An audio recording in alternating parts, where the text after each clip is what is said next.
Don't Vote Labour Again, Episode 55. I will say that there is an argument for simplifying councils.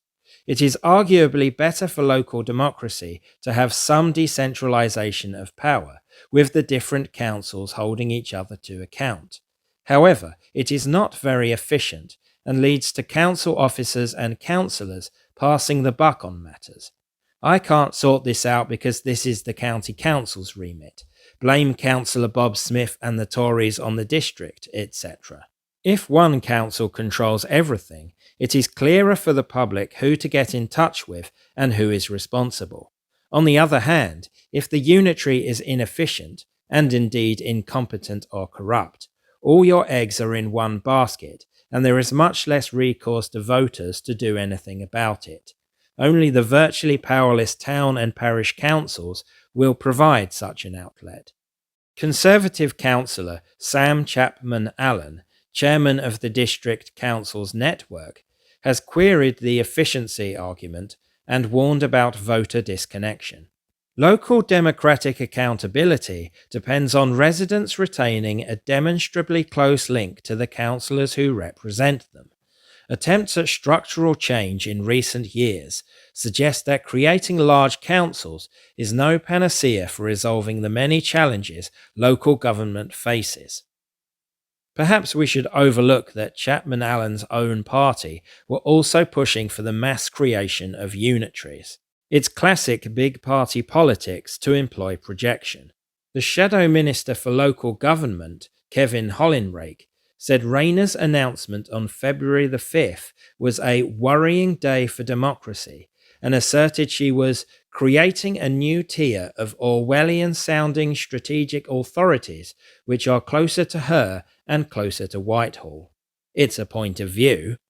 Another Tory, the leader of Ribble Valley Council in Lancashire, Stephen Atkinson, referred to the plan as civic vandalism, leading to remote decision-making that would remove local democracy.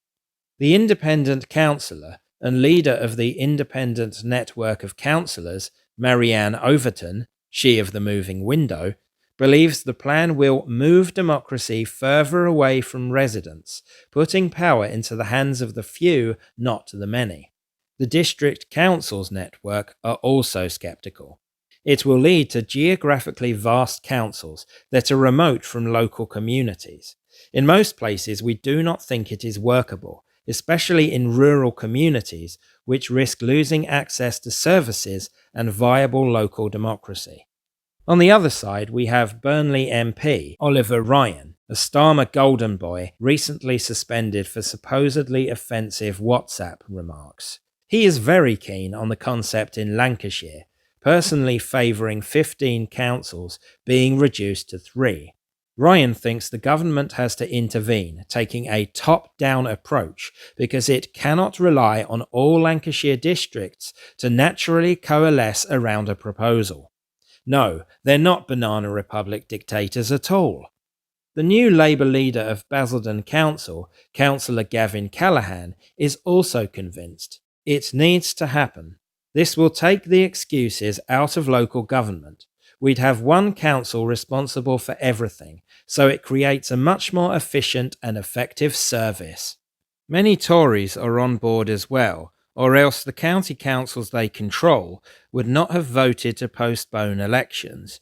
Roger Gough, the leader of Kent County Council, responded to the notion councillors were the proverbial turkeys voting for Christmas.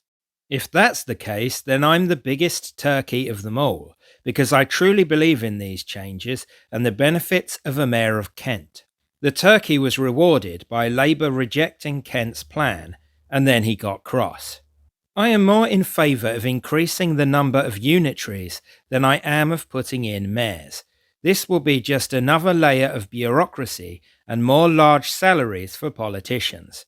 Sadiq Khan has been a disaster for London, and in fact I would abolish political metro mayors entirely. Livingston and Johnson were better, but we could have done without them.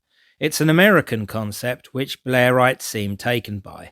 There is no reason the Greater London Authority, like the Greater London Council before it, cannot oversee things without that grandstanding, useless arse. These are from my article series Don't Vote Labour Again, published on my Substack, link in description. I usually split each subject into smaller episodes. In the description, you will find links to the other episodes. You can also check out my playlist to find every single one. Please support me in my work by subscribing to this channel, subscribing free to my Substack, and by liking and sharing. Thank you very much, and I'll see you again soon as we plumb the depths of this dreadful government.